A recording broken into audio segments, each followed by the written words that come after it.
Hello guys, welcome back to the channel. So today I'm going to talk a little bit about Form I-765 application for employment authorization. So I'm going to show you guys how to fill up the application. So with this, you can fill up the application two ways: online, or you can mail it to them. So when you go into your browser, you type in USCIS, and when you go to USCIS, you just click on the forms and click on all forms. You just search for I-765 application for employment authorization. So in case you come to the United States, and whether you're a refugee, whether you came here through a fiancé or whatever, and you want to work, you can use this to apply for application for employment authorization. So you can get it through a job. If you a job sponsored you into the United States, or you came here as a student, I'm going to walk you guys through. So when you open a form, this is what you get. You get this alert. Make sure you read all of them. Make sure you read it. It's very important. And as you can see here, it says file online. So with a file online, you need to have a USCIS online account. If you don't have a USCIS online account, it will make you create one.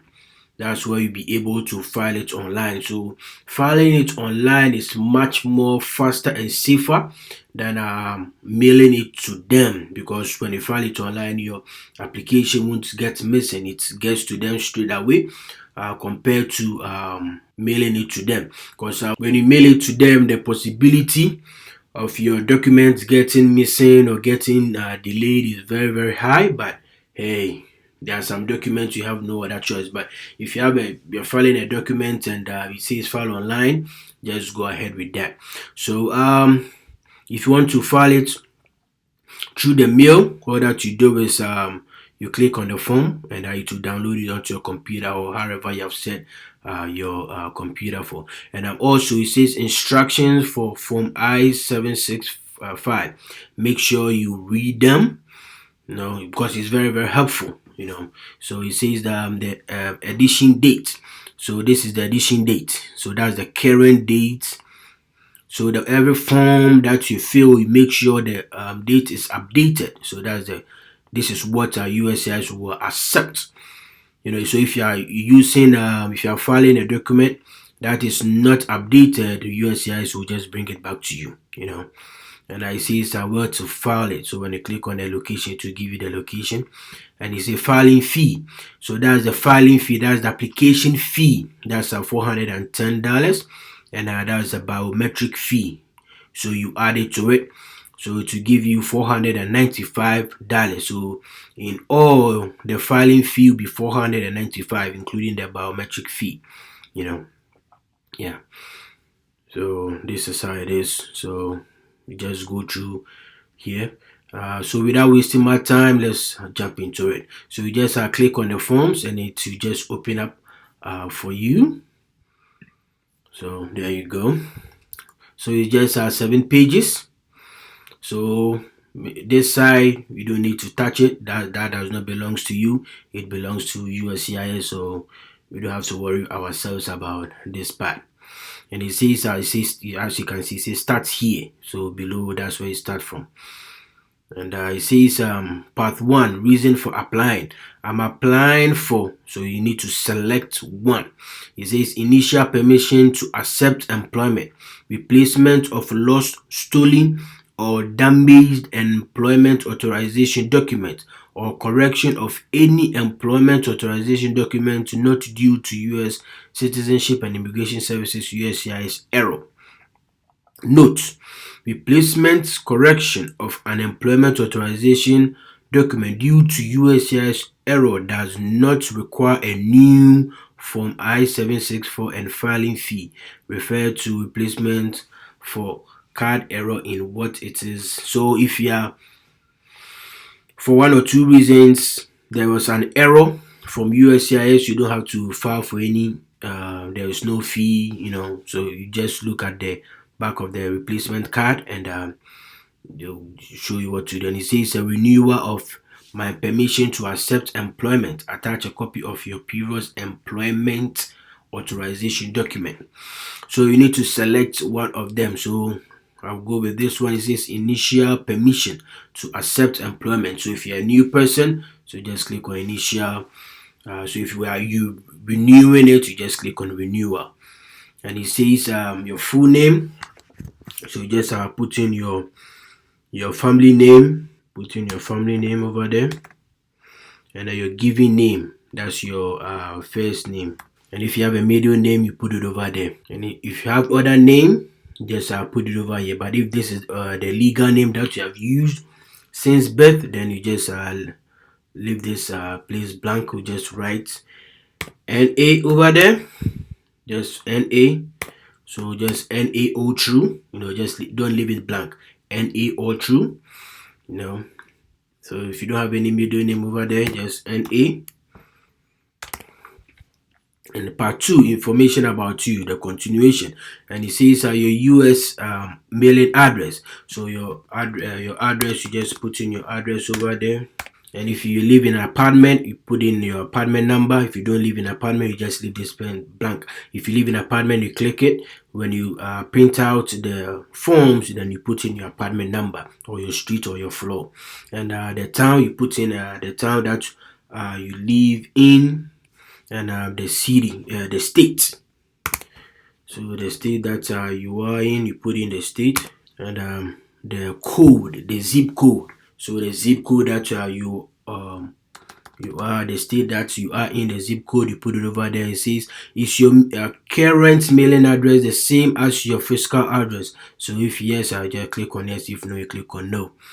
And it says a US physical address. So if you click on no, you put your physical address over here.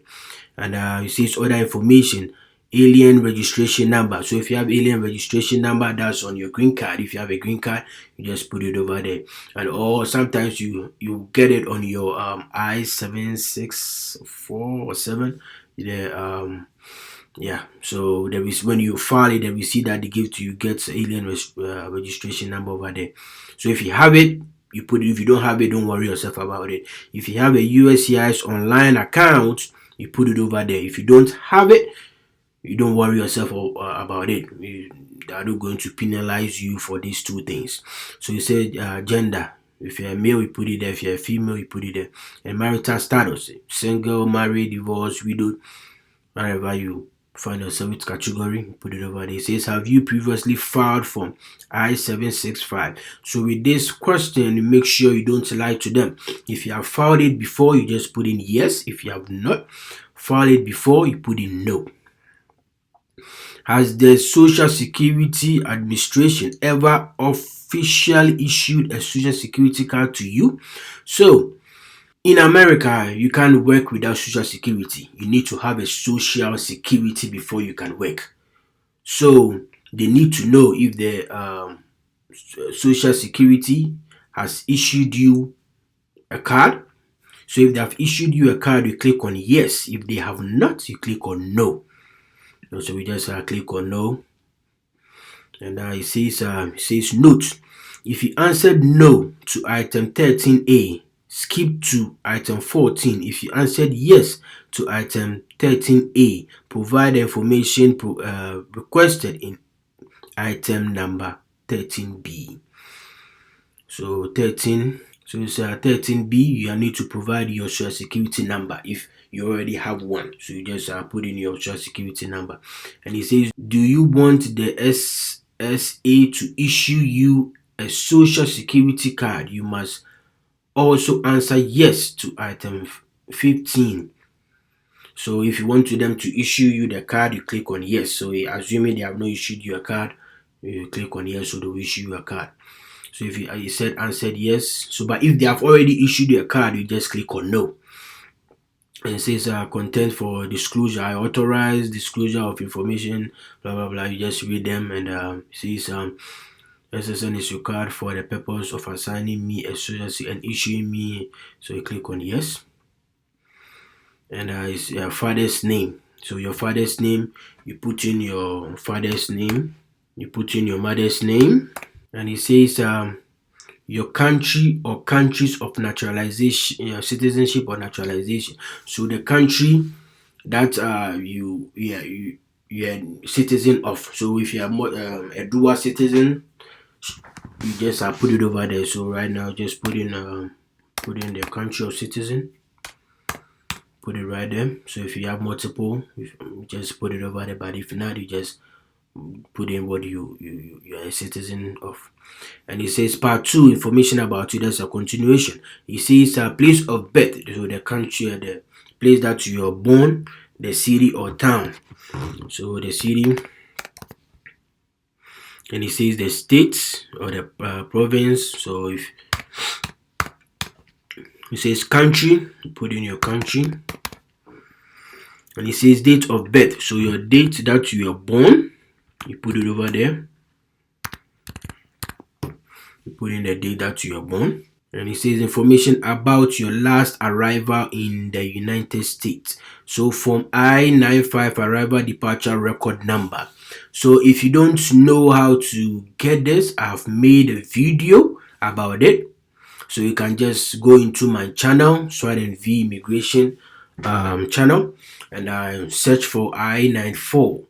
I-94. Yeah, to give you how to search for it. I've already made a video about it. But if you already know it, the record number, you just put in the record number over there. Again, I've made a video about the I-94, how to get the record. So you can go into my video, my channel, Swat&Vee Immigration News, and just get that video and get your record number. And it says a passport number of your most recently issued passport. So the passport, your passport number, make sure you don't give them an expired passport. So the passport that you came into the country with, you put in the passport number, and the travel document number. Basically, sometimes it's the same as the passport number, so you don't necessarily need to worry about this part. And it says a country that issued your passport or travel document. So the country that issued you your passport, you put it over there, and expiration date for the passport or travel document. So the expiration date, you put in your expiration date over there, and it says date of your last arrival into the United States. So the date that you arrived into the United States. So since you arrived into the United States, if you have not left the country, then the first day you arrived. But if you left the country and you came back again, then your second entry is what you're going, the date is what you're going to put in over there. So you just put in over there, and it says a place of your last arrival into the country. So the airport that you arrived. So if you arrived in Dallas airport, that's IED. If you arrived in Chicago airport, whichever airport that you arrived in, you put in the airport over there. And 24, it says immigration status at your last arrival. So when you entered into the country, what was your immigration status? So it give you an example. So if you're B2, F1 as a student, or you're a K1, you just put it over there. So let's assume you were a K1. You put in your K1 over there, and it says your current immigration status or category. So for this one, you need to go back. So as I told you earlier, you see the instructions. So when you click on the instructions, yeah, you go back to go and search for the category. So these are the instructions. So the category over here, you look for the category that you fall in. So you just search for it. That's a lot. So if you can come here through unemployment, so there you go. See, it's a K1. So you came in as a K1. So this is what you put in, A6. So you just copy and you paste it over there. Or if you want, you can just copy this whole thing and I'll just paste it over there. But this makes it more easy and simple. They understand it, so you just leave it alone. So if you're a student It says students and exchange visitor information service. If you have your student number and you put it over there, so this one does not apply to what I'm doing to this. I put in a K1. So if you put in as an F1 student, then you put in the number over there, which is very simple. You should be able to find. If you're coming as a student, you should have that number. And you go to 27. So 27, your eligibility category. So that's 25, that's E6. So you just put it A and you put in 6. So that's it. And just put in NA. And it says if you enter the eligibility category C36 in item number 27, provide the information requested in the item numbers 28 and 26. So your degree. So your degree which does not apply. So your degree which a student, so it doesn't apply to us. So you just put in NA. So if you came in as a student, you just put in your degree over there. And it says employee's name as listed in E-Verify. So if you came here through a company, you need to put in the company's name. So this one doesn't apply to us. So if you came as an employee, the EAD, you put in the company's name and see the company's company identification number. So you put in the company's identification number. So if the company is applying for you, then they have to put in their verification number. And it says if you enter the eligibility category A26, C26 in item 27, provide the receipt number of your HIB spouse. So this one does not apply to us. So if 27, yes, 27, if you came here through an employment, your spouse also came in through you, you have to provide in the receipts and the petition number over here. And it says eligibility category. If you enter the eligibility category C8 in item, so all these you have to make sure you understand. If you don't understand, just go to the instructions.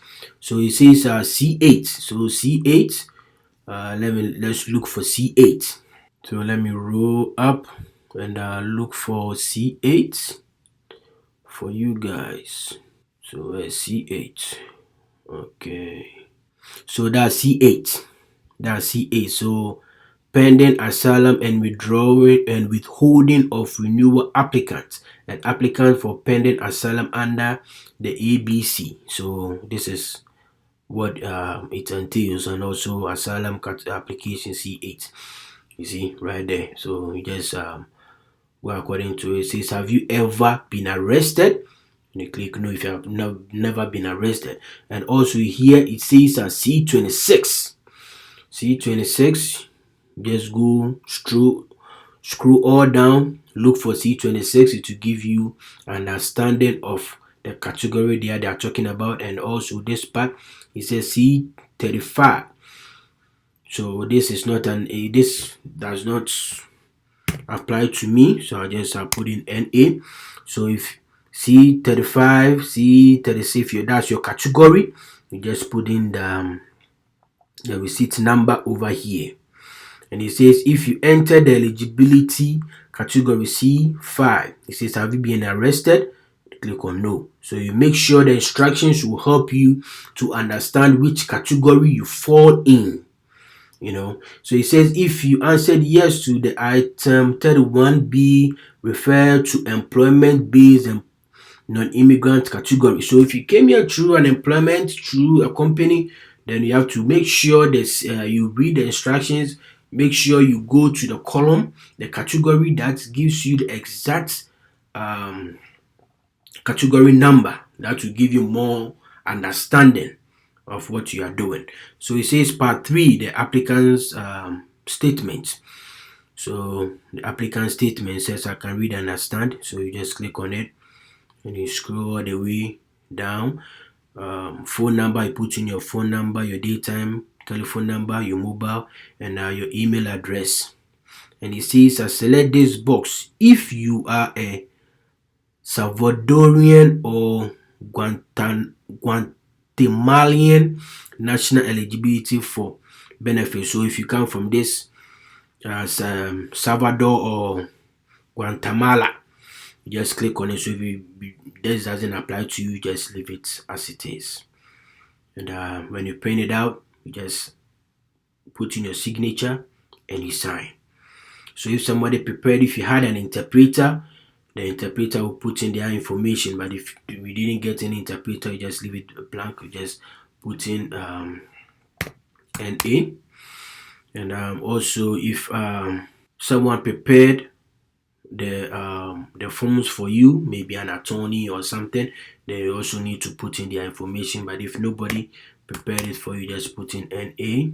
And the interpreter's phone number, they put it over there. The preparee's mailing address.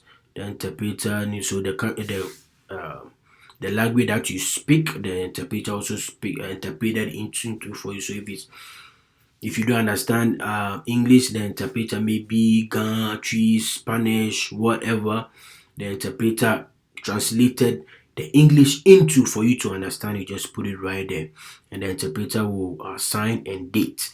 And same applies to the preparees. They put in their contact number over there, and the PPE statement. So I'm not an attorney or accredited, so they have to read this and select one of them, and they put in their signature and date. So if you have any additional thing that maybe what you are writing didn't go there, you just put in the page number, the parts number, and the item number. You put it over there, then you continue with whatever input that you are putting in there. Then your name, your family name, your given name, your maiden, and the alien number if you provided, if you have one, so they will know. So guys, this is how you file for Form I-765, application for employment authorization. Thank you guys for watching this video, and please don't forget to subscribe, and I'll see you guys in the next video. Bye.